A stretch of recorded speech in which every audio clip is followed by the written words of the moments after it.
Depuis 2 semaines, les deux régions anglophones du Cameroun vibrent au rythme du lockdown intense imposé par les séparatistes armés. Les rues sont désertes, pas une seule silhouette à l'horizon dans la ville de Buea.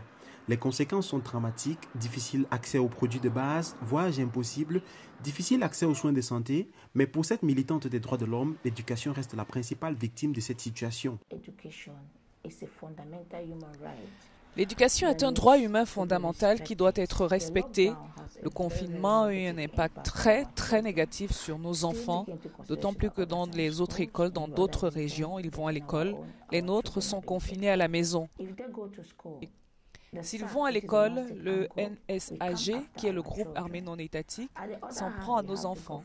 Nous avons besoin de protection. Nos enfants ont également besoin de protection pour pouvoir aller à l'école. Nous devons plaider en faveur de la réouverture des écoles, rejeter le boycott scolaire et mettre fin à la crise anglophone. Contre toute attente, les villes principales ont connu un regain de violence ces derniers jours. Des soldats et civils ont été tués dans des attaques à main armée et à la bombe artisanale. Les salles de classe sont vides, ce qui met les enseignants sous forte pression. Nos homologues de la région francophone ont un avantage sur nous, car ils ont plusieurs mois d'avance.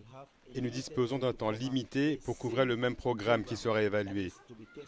Mais avec les examens publics, comme vous pouvez le constater, il est impossible d'exercer ces fonctions d'enseignant.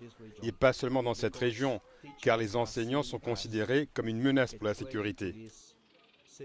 Par crainte pour la sécurité de leurs enfants, les parents hésitent à envoyer ces derniers à l'école malgré les assurances des autorités.